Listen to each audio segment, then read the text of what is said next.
entonces con las fechitas.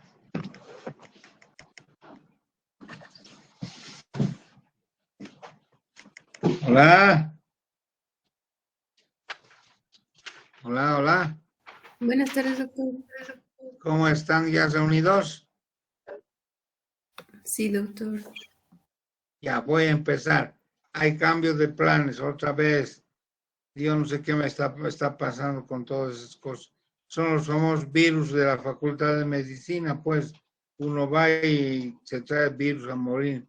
Y son un super virus de la Facultad de Medicina ahí cuando íbamos a dar clases presenciales. Ya, voy a volver a lo que ayer no pudimos dar, ira alta. Ira alta, ¿cómo defino?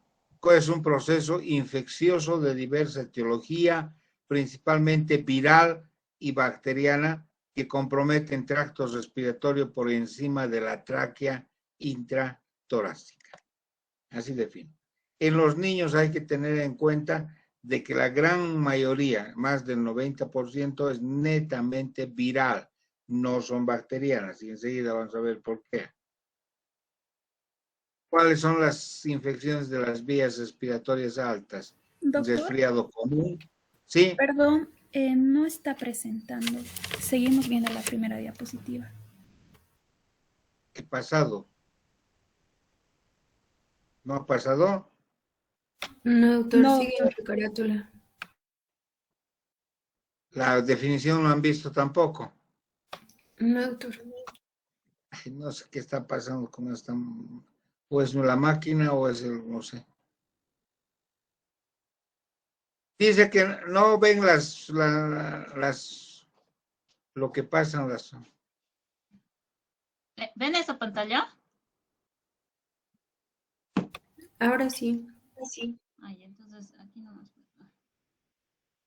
Con esto vas haciendo clic sobre uno o el otro.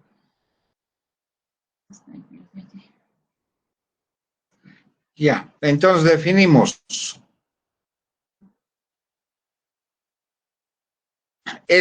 Ira alta se define como proceso infeccioso de diversa etiología, principalmente viral y bacteriana, que compromete el tracto respiratorio por encima de la tráquea intratorácica.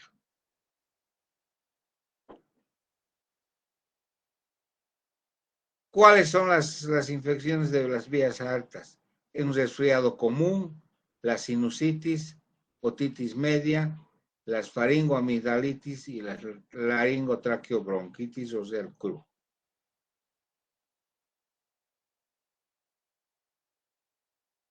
Vamos a empezar con cada una de ellas. Resfriado común es un padecimiento de etiología viral caracterizado por inflamación de la mucosa nasal y faringe. Las manifestaciones nasales, como obstrucción y rinorrea, que afectan a la alimentación y el sueño, son los más llamativos de las manifestaciones clínicas. Las mismas pueden llegar a producir gran ansiedad familiar. Estos niños que con el resfrío, ustedes han pasado un resfrío y han visto que se te tapa la nariz, hay mucha secreción nasal y lógicamente los niños pequeños no pueden alimentarse.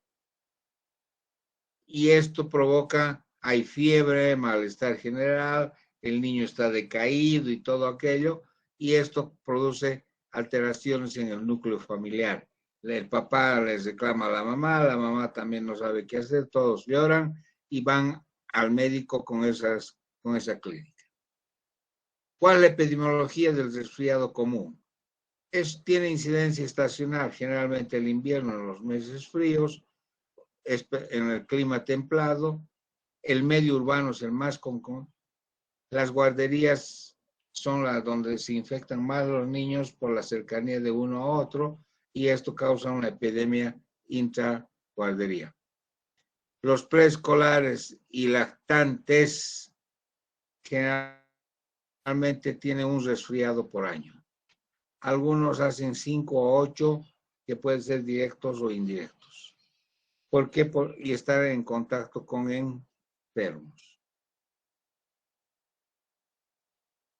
¿Cuál es la fisiopatología?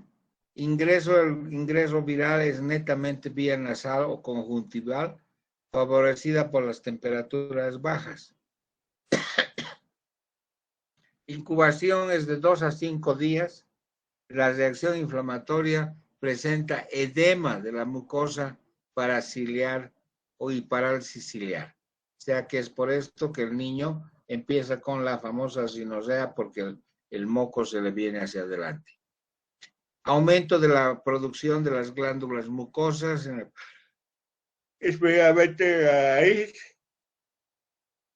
Hay pérdida de la ultraestructura celular, o sea, las células se alteran y se recuperan 10 a 15 días después del proceso infeccioso. Puede haber una proliferación bacteriana secundaria a este proceso viral y eso es lo que tenemos que evitar. Hay excreción viral máxima que dura de 5 a 7 días. O sea, la sinosea dura en ese tiempo. Entre 5 a 7 días se eliminan completamente los virus. ¿Cuáles son los virus que causan resfriado común? El rinovirus, coronavirus, el virus sincitial respiratorio, el virus de la parainfluencia, adenovirus, enterovirus, no la polio por si acaso, virus de la influencia, reovirus y paraneumovirus.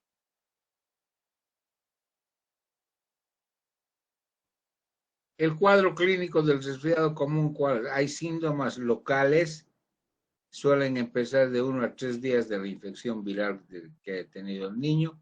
Hay una irritación nasal marcada, estornudos, escozor o prurito nasal, obstrucción nasal, la sinosea es acuosa y hialina que dura de 7 a 10 días.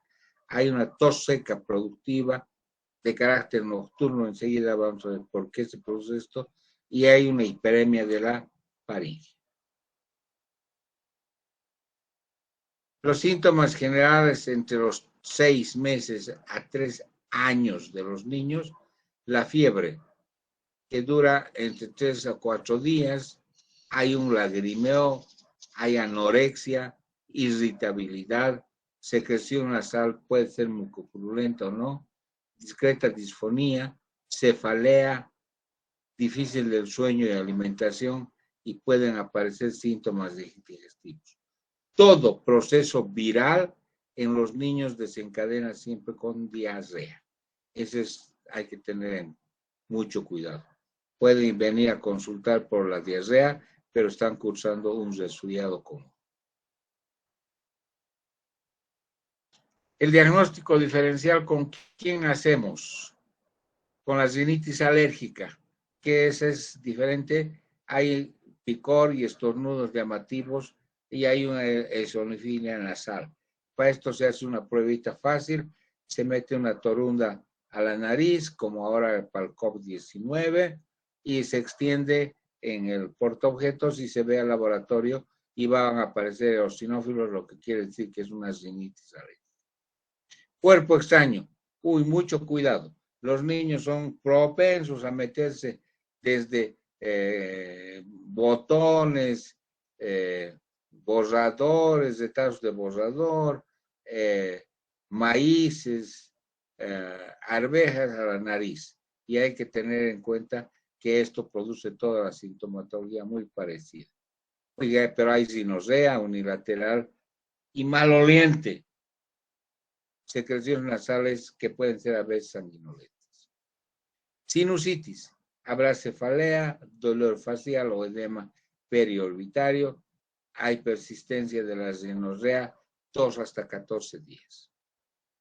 La nasofaringitis estreptocócica, rinorrea con escoriaciones de las narinas. Esto generalmente a partir de los 6 años de edad, más adelante, más menores de edad, no hay todavía estreptococia. Y vamos a ver por qué. La tos ferina.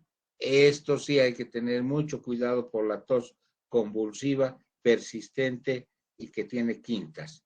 La tosferina, que es una tos persistente, ¿no? Y en los recién naciditos habrá que tener mucho cuidado con la sífilis congénita, que produce rinorrea persistente durante los 3 primeros meses de vida y es de características sanguinolentas.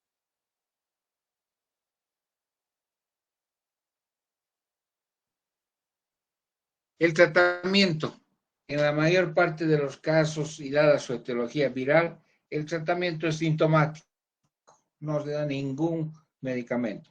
Hay que tomar buena hidratación, hay que tenerlos en reposo, limpieza de las secreciones nasales y control de la fiebre. Hay mucha controversia en usar antihistamínicos. Unos dicen que sí, otros dicen que no. ¿Por qué? Porque los antihistamínicos resecan e irritan la mucosa y además producen sueño.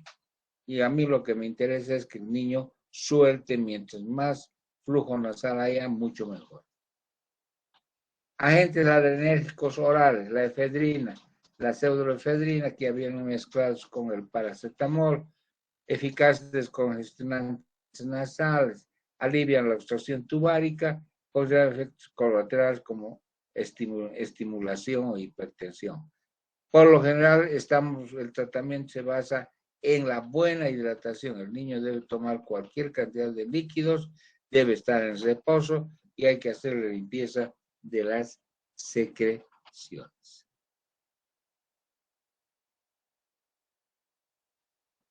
Ahora sí, aquí viene la otra vez. Antitusivos. No se da. En pediatría es un medicamento prohibido, los antitusivos, exceptuando algunos casos como ser la tosferina. No tiene después ningún beneficio y enseguida les explico en la fisiopatología por qué. Expectorantes tampoco tienen función. Por eso es de hidratación, porque mientras más hidratado está el niño, las mucosas las secreciones son más fluidas y por lo tanto se eliminan fácilmente. Broncodilatadores, solo antes de actividad bronquial, es decir, que el niño pueda complicarse con un proceso asmático. Antibióticos profilácticos, no, ni mencionar. No hay eso de que dale por si acaso amoxicilinita, no hay. Es un proceso viral que con el tratamiento que hemos indicado se va allá. Vitamina C. No hay un efecto demostrado en la vitamina C. La mantidina, zimantidina, impide la replicación del virus a solo si se da en las primeras 48 horas de vida. Después de eso ya el virus ya se ha replicado, ya está bien hecho y no tiene ninguna función. Como los antivirales que están indicados ahí, que no tienen ninguna influencia en los resfríos. Es dar medicamento que no tiene sentido.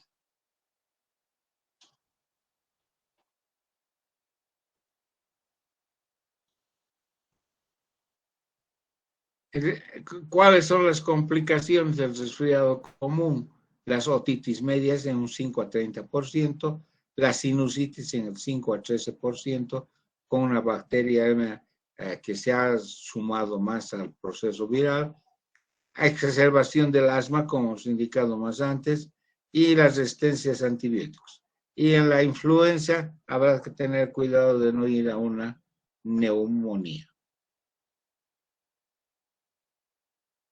La influenza H1N1, que hemos estado y que tenemos vacuna en es un virus de la influenza, se llaman también las formas no típicas, son las atípicas, 3 serotipos, el A, B y C, y 2 hematoglutininas, el H1, H2 y H3, y N1 y N2, que es la variedad que estamos mencionando. Variaciones antigénicas determinan comportamientos epidemiológicos del virus año por año. En esto es así, el virus muta muy rápido, muy fácilmente, y hay que tener en cuenta que cada estacionaria aparece un nuevo virus, como estamos pasando ahora con la COVID-19, que no es nada más que un virus de este tipo de las de las atípicas en las infecciones respiratorias. Ahí tienen los años en que han aparecido los subtipos de antígenos de la influenza A, que es la principal, muchos no nos mencionamos. Aquí tienen ustedes un cuadro donde les va a mostrar los síntomas. Fiebre, dolor de cabeza, dolores musculares, o sea, el malestar general, cansancio, debilidad, postración, congestión nasal, estornudos, ardor y dolor de la garganta y tos. En el catarro común, en el resfriado común, solo vamos a tener fiebre, dolor de cabeza, leves malestares en niños de postración, leve cansancio, debilidad, el niño se siente muy molesto, irritable, quiere estar solo echadito en la cama y que le den líquidos. El resto de las cosas no se presentan. La influenza, que es un cuadro mucho más severo que el resfriado común, sí se va a presentar todos esos síntomas que están viendo en el cuadro.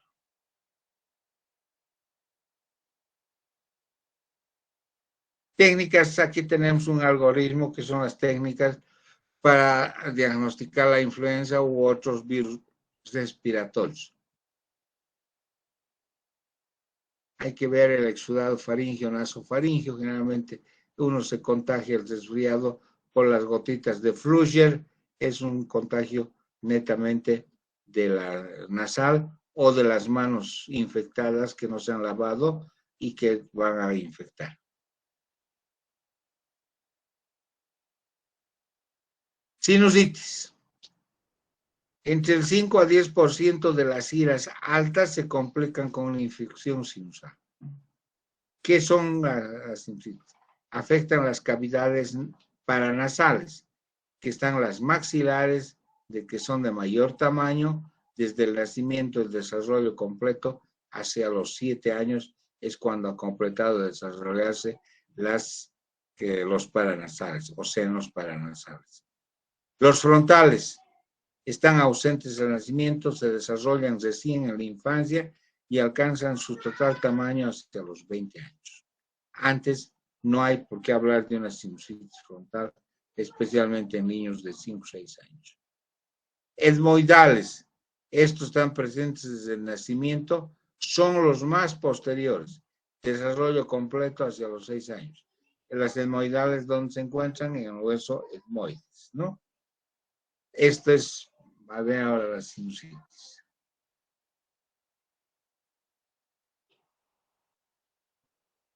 Los senos paranasales, ahí tienen el gráfico donde están viendo la nariz, la boca y los senos paranasales. Hay que tener en cuenta 3 elementos fundamentales para una fisiología sinusal normal. El ostium de drenaje tiene que estar permeable, o sea, la salida de todos los fluidos de los senos hacia las fosas nasales. Buen funcionamiento del aparato ciliar, debe haber calidez, fluidez de las secreciones. Por eso es que se recomienda líquidos. La retención de secreciones produce obstrucción del ostium por el edema local. Desde pronto hemos dicho que todas estas infecciones van a producir procesos inflamatorios. Si el ostium de drenaje por el mucus inflamado o se obstruye, va a haber retención de los fluidos del seno y no va a poder salir hacia afuera y por lo tanto estos van a producir malestar dentro del seno y si llega una bacteria más se van a sobreinfectar. Y esto a la vez produce ¿qué? Que haya disminución del funcionamiento de los cilios. Ustedes saben que los cilios son aquellos pelitos que ayudan a mover las secreciones y sacarlas hacia afuera. Al haber, por este proceso inflamatorio, hay una sobreproducción de moco. Si no hay estas otras funciones de arriba, se van a ir reteniendo en el seno nasal. Y aumento de la viscosidad de las secreciones. Esto hay que evitar y para eso es hidratar. ¿Cuáles son las manifestaciones clínicas de la sinusitis? Persistencia de los síntomas del resfriado común, hay que tomar muy en cuenta. una rinorrea serosa o mucopurulenta de más de 10 días, tos diurna de más de 10 días, halitosis matinal en la mañana y una halitosis, puede haber edema palpebral pasajero o intermitente. Las infecciones respiratorias que empeora, produce fiebre alta, hay una rinorrea mucopurulenta, hay edema palpebral y hay dolor táctil a la palpación a nivel de los senos paranasales. En el niño, ¿por qué se produce la tos? El niño, por la conformación que tiene de las vías altas, el paladar óseo anterior no es como del adulto medio encorvado, es recto. Por lo tanto, todas las secreciones que se producen a nivel de la nariz nasal, de los ósteos, etcétera, van a ir a caer aquí hacia este paladar y como es plano, estos caen hacia la faringe. Aquí se produce por la respiración el enfriamiento de estas mucosas, se secan las mucosas y empieza a irritarle la faringe y por lo tanto el niño llega a toser hasta porque le produzca el vómito. Por eso es que recomendamos líquidos.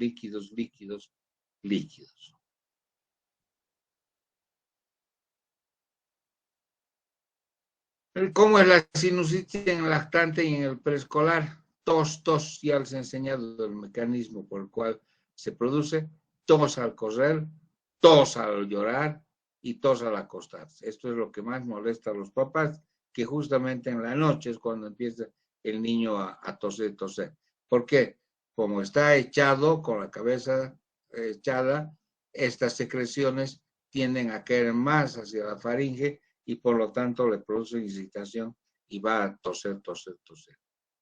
Hay una respiración ruidosa al dormir, es lo que se llama que el niño está silbando, ¿no? Así se dice, es una respiración bien ruidosa. Y puede tener episodios de ahogo al dormir, justamente por esto de la caída de las secreciones y que le lleven al vómito.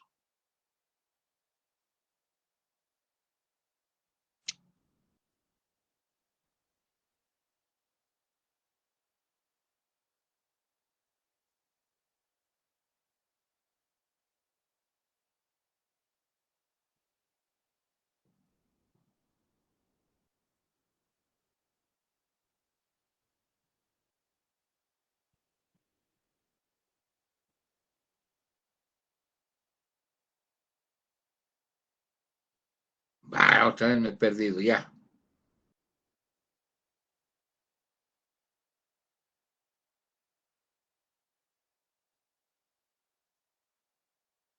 Aquí estamos. Ya. Aquí tienen unas radiografías tomadas para mostrarles cómo están ocupados los senos frontales o los senos paranasales. Ustedes saben la interpretación radiológica, como es que cuando están permeables el aire entra y está del color de medio blancuzco o medio negrito, como es en la radiografía. Cuando están ocupados los senos, no hay entrada de aire y por lo tanto se los ve borrosos. El tratamiento.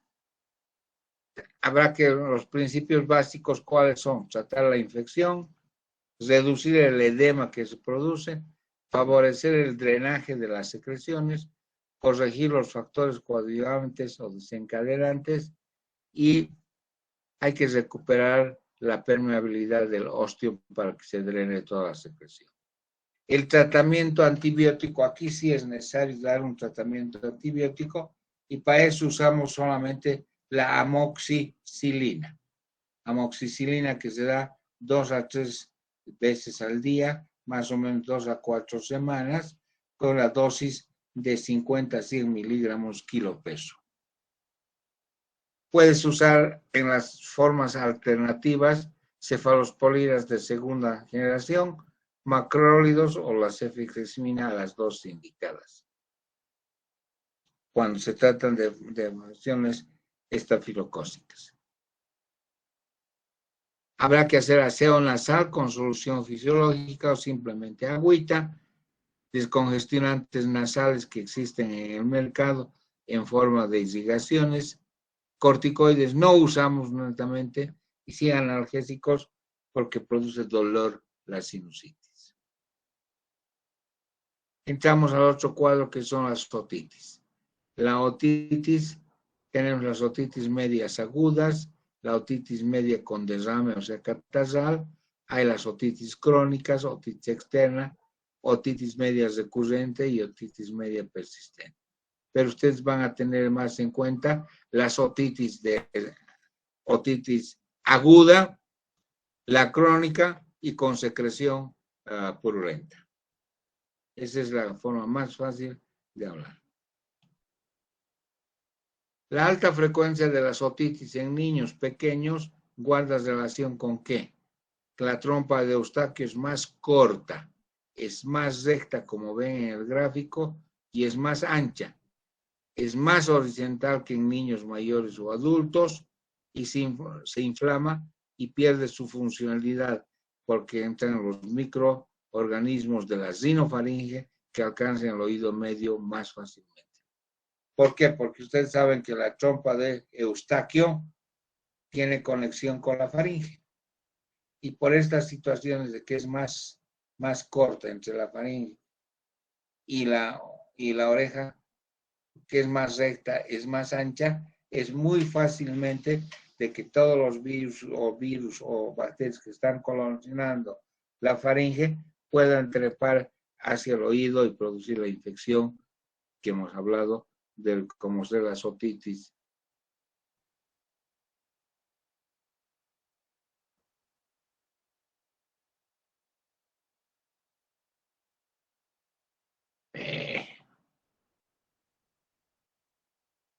Otitis media aguda, ¿cuál es la fisiopatología? Es en base a la inflamación nasofaringea, les he explicado por qué. ¿Por qué? Porque la trompa de Eustaquio es más corta, más ancha y con uniones. Ahí tienen al lado una foto de la otitis. Hay una imposibilidad de apertura, o sea, de entrada de aire y el drenaje de las secreciones. El aire existente es reabsorbido y ahí se forma presión negativa y eso es lo que produce el dolor de oído. La membrana timpánica está retraída. Puede haber, si hay un absceso, con un abombamiento de la membrana timpánica. El oído medio infectado por bacterias de la nasofaringe por contigüidad, o sea que hemos dicho que es una de tipo ascendente.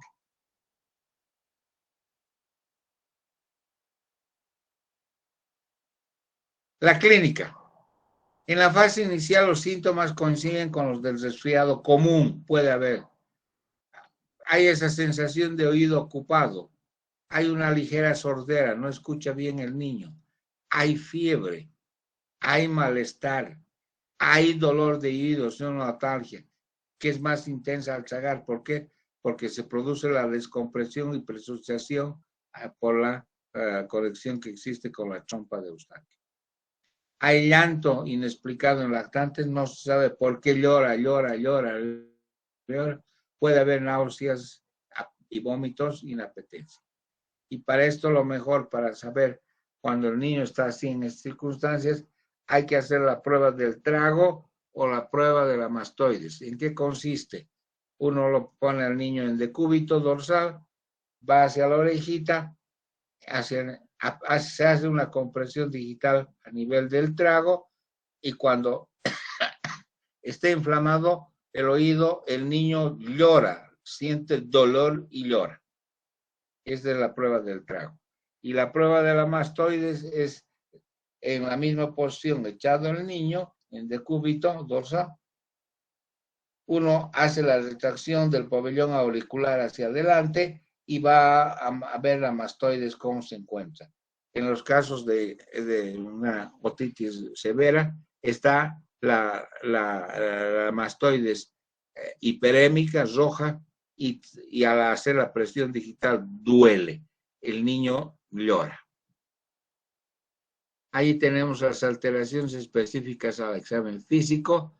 Cuando uno hace la otoscopía, va a hallar que el tímpano abombado, amarillo o rojo que está inmóvil, no se mueve. En que la marca de los huesecillos que están tocando el tímpano y el reflejo luminoso están borrosos, no se ven bien como vemos en la foto. Y hay un edema y abombamiento del tímpano. Otitis media.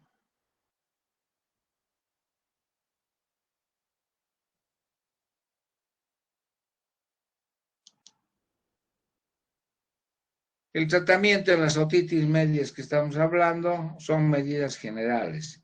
Reposo, no hay que tocar el oído para nada, posiblemente hay que dar un analgésico por el dolor, pero el tratamiento principal es la amoxicilina. Hay que dar una dosis de 50 a 100 miligramos 2 a 3 veces al día por 7 días.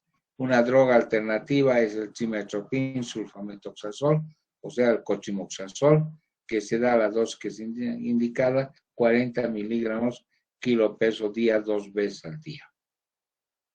Ahora viene la amoxicilina con el ácido clavulánico y se da lo mismo 2 a 3 veces al día, tomando en cuenta la dosificación solo de la amoxicilina.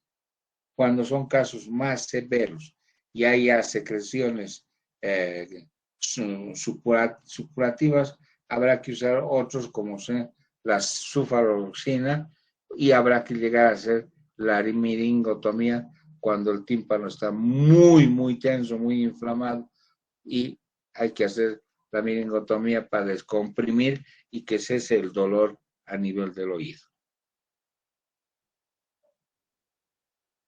El IEPI, ¿qué nos dice? ¿Cómo evaluar al niño con problemas de oído? ¿Su niño tiene dolor y o supuración del oído? Sí. ¿Qué tiempo? Hay que ver si hay supuración del oído. Palpar si hay tumefacción dolorosa detrás de la oreja, lo que yo les decía, ver la mastoides, y observar si el tímpano está rojo o inflamado. Ahí viene la clasificación que hace la IEPI, con problemas de oído, en rojo lo que es grave, en amarillo los medios y verde lo que no tiene nada. ¿Y qué te indica? Si hay una tumefacción dolorosa al tacto detrás de la oreja, quiere decir que hay una mastoiditis más y habrá que dar la primera dosis del antibiótico más un paracetamol para calmar el dolor. Y ahí tienen sea la supuración, que es lo que se debe hacer, si no hay aquello. En la supuración, lo mejor es tomar una muestra con una gasa estéril, se introduce la gasita al oído, esta se moja con la supuración, se retira y se envía al laboratorio para que hagan cultivo y antibiograma y ver cuál es el germen que está infectado. La faringoamigdalitis es una enfermedad aguda de origen infeccioso que involucra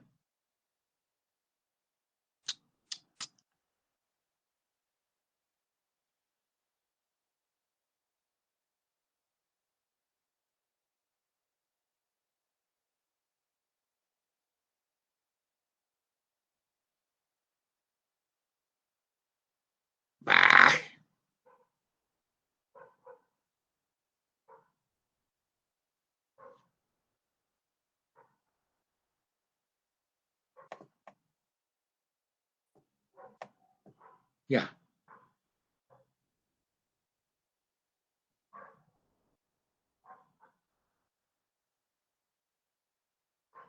Muy bien. Enfermedad generalizada aguda de origen infeccioso que involucra faringe, adenoides y las amígdalas.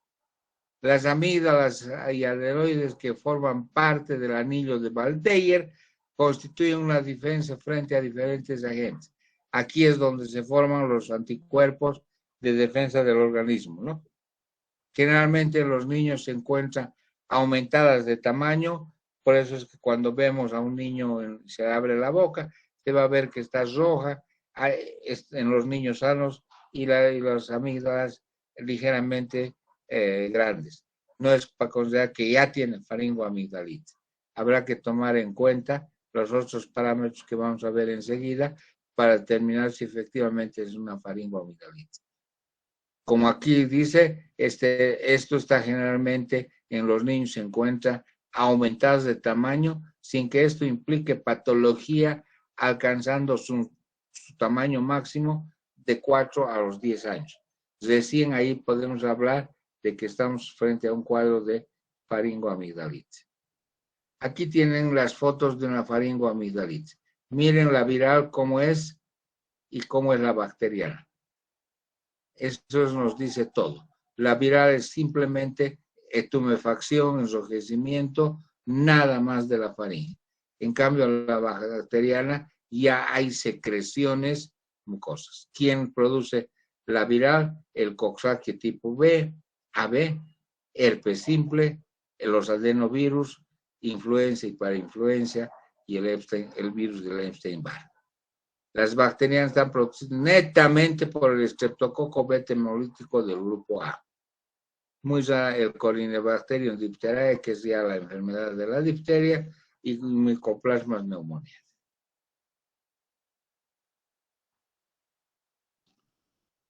¿Cuál es la epidemiología de las faringoamigdalitis?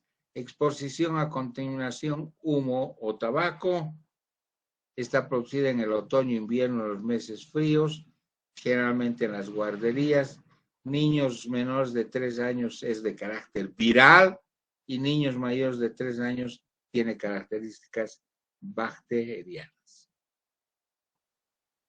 Aquí tienen la etiología, virus, bacteria y hongos. ¿Cuáles vamos a producirnos? Entre los virus, ahí está toda la lista de los virus, las bacterias, especialmente el estreptococo. Ese es el que hay que tener mucho más cuidado.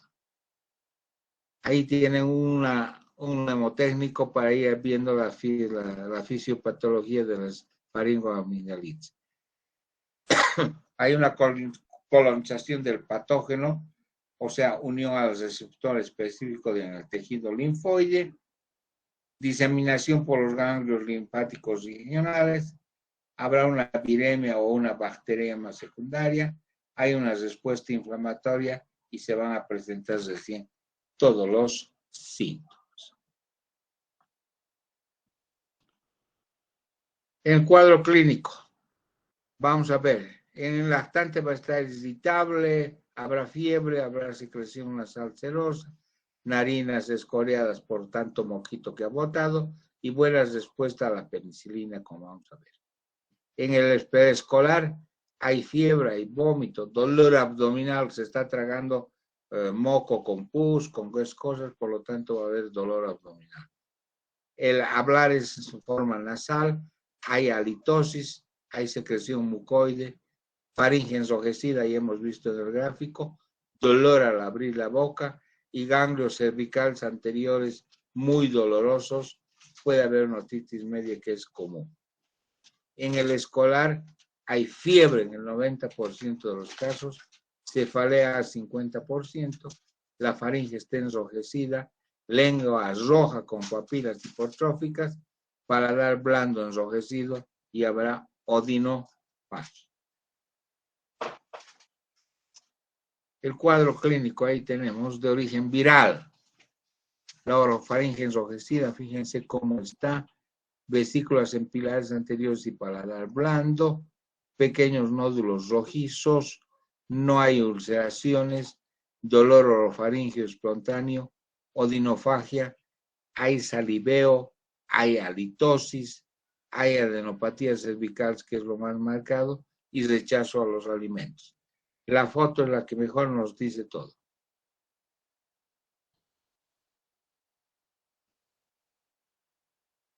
Y aquí tenemos las faringoamigdalitis, cuadro clínico en el origen bacteriano. Fíjense cómo está esa faringe y cómo duele el cuadro. Tiene todo lo del cuadro anterior, pero se aumenta exudado, porque la bacteria produce exudados.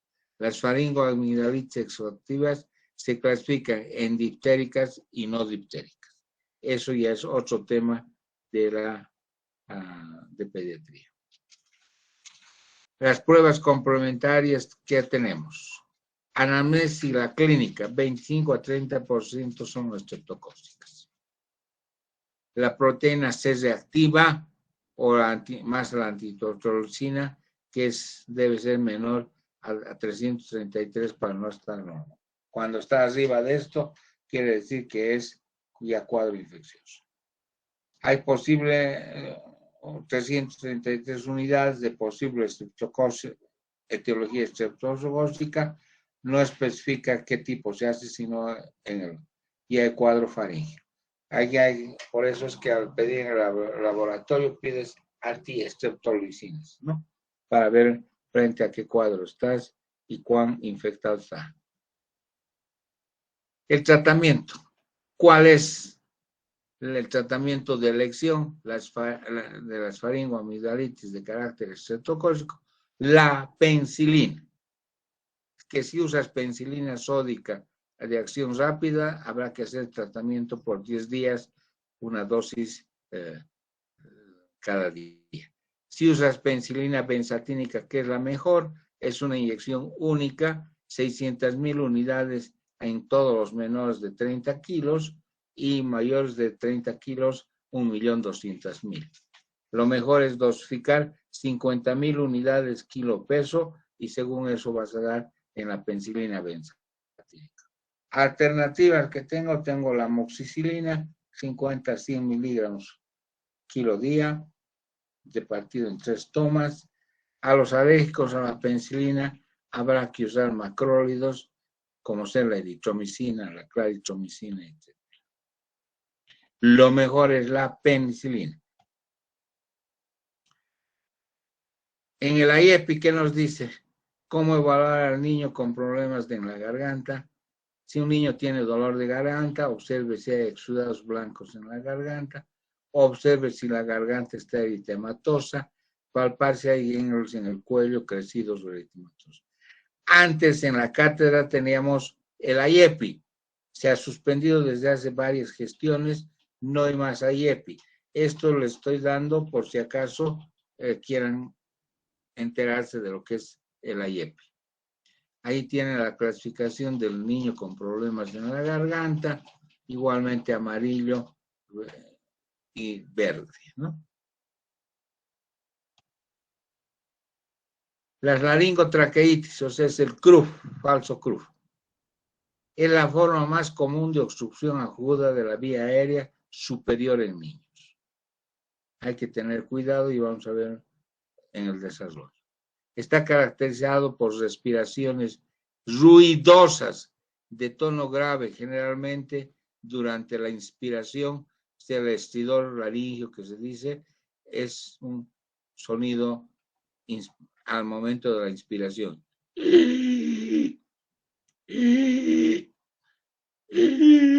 Suena así. La tos es áspera, ronca, de característica perruna, por eso también se dice, tiene tos de perro. Y disfonía, se habla ronco, como consecuencia de grados variables de la obstrucción laríngea. ¿Cómo se clasifica el CRUF? En la supraglótica y en la infraglótica. La supraglótica es la epiglotitis que se llama y generalmente son de carácter viral, y la laringotraqueitis, o sea que es el CRUF espasmódico, que estamos hablando de la respiración ruidosa.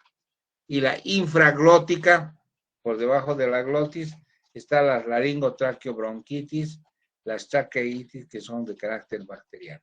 Esto está en la cátedra en otra clase. El CRUF. La etiología vamos a ver, es infecciosa. Estamos en las epiglotitis, la laringitis, la difteria laringea que no nos corresponde a nosotros, la laringotraqueitis y el CRUF espasmódico. Y las mecánicas tenemos cuando el niño, cuerpo extraño, trauma por intubación que no, alérgicos y edema angioneurótico.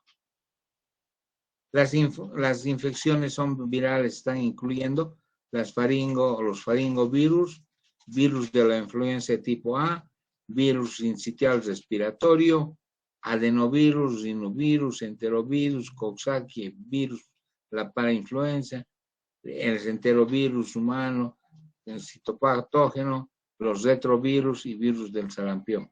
Todos estos producen el CRUF.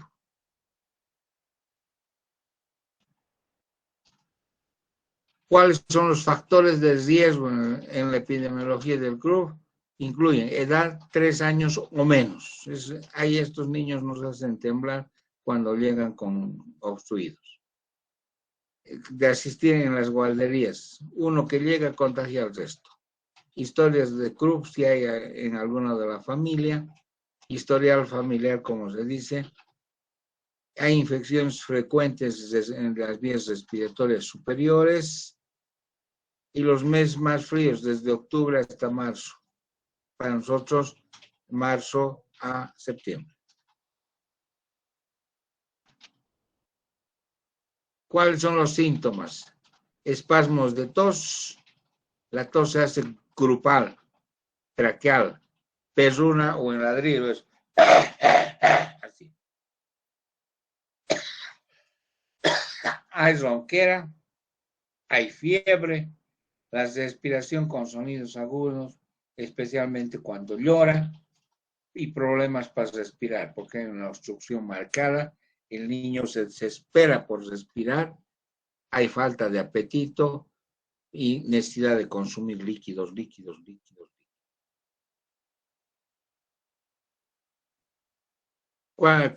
El cuadro clínico. Forbes describe la progresión del cuadro clínico de la siguiente manera. Etapa 1. Hay fiebre, hay ronquera, hay tos grupal y estridor respiratorio al inspirar y generalmente al molestar. En la etapa 2, el estridor respiratorio es continuo, hay participación de los músculos accesorios de la respiración, con retracción de las costillas inferiores y de los tejidos blandos del cuello, o sea, ya hay una insuficiencia respiratoria marcada. En la etapa 3 hay signos de hipoxia, hipercapnia, inquietud, ansiedad, palidez, diaforesis y taquimia. Son niños que están desesperados, necesitan aire. Y la etapa 4 que ya tiene cianosis intermitente, y hay cianosis permanente y paro respiratorio, puede llegar al paro respiratorio.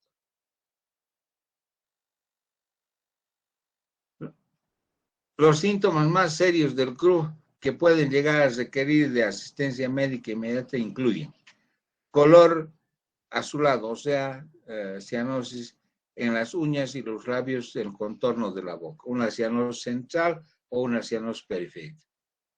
Hay disminución del estado de alerta, el niño se vuelve tonto, medio somnoliento. Hay fatiga o agitación, puede deberse a una peligrosa falta de oxígeno. Hay dificultad con cada respiración, el niño se desespera, quiere aire y no puede entrar.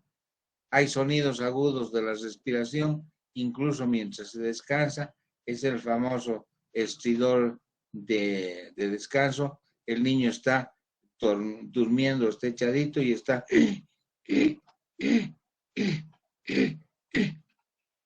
Hay dificultad para deglutir, hay inhabilidad para hablar debido a los problemas para respirar. El niño no quiere comer, claro. Es más urgente que coma o que respire. En este caso, que respire.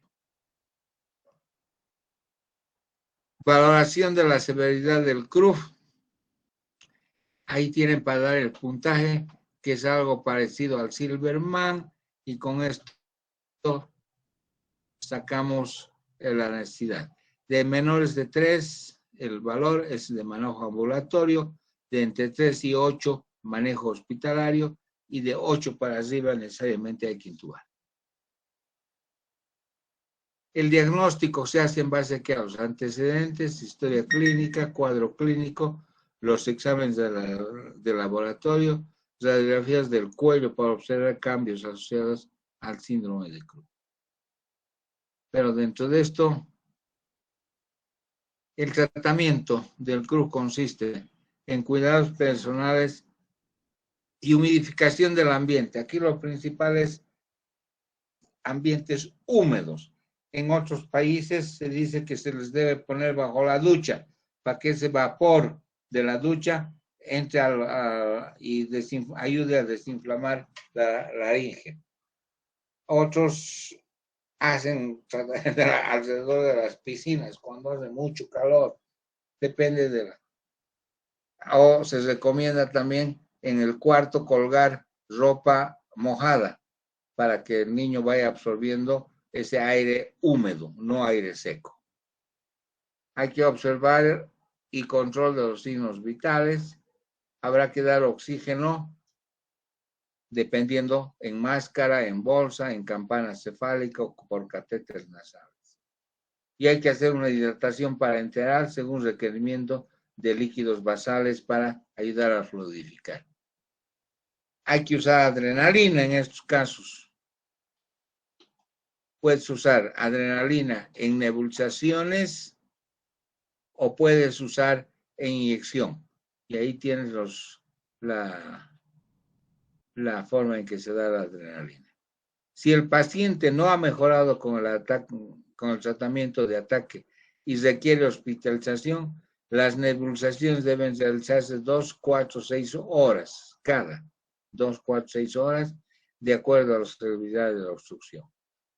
Los antibióticos, en el caso de la epiglotitis, usar ampicilina, que es la droga de mayor efecto que se tiene, la ampicilina, y el cloranfenicol.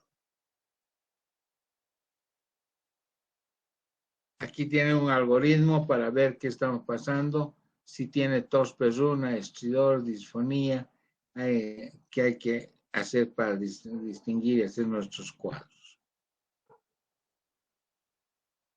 Con un diagnóstico precoz y un tratamiento adecuado, la mayoría de las laringitis, laringotraqueitis, laringotraqueobronquitis evolucionan satisfactoriamente en 1 a 2 semanas. No, cuando se hace el tratamiento agudo, en horas los tenemos estos niños respirando bien, especialmente con la adrenalina. A veces el llanto puede durar más, la ronquera y el estridor, pero como dije, mejoría progresiva. Ahí estamos de donde se sacaba la bibliografía de todo esto, del Nelson, el libro que no lo quieren ustedes, ¿no? Y el resto que... Bueno, eso es todo del tema. Me faltan inmunizaciones, que otra vez he tenido fallas con el equipo. El día pediré qué día me puede dar la doctora para que les dé el tema. Hasta aquí estamos claros. Preguntas. Preguntas. ¿Hay o no hay? ¿O ya se han ido? Se han aburrido y se han ido.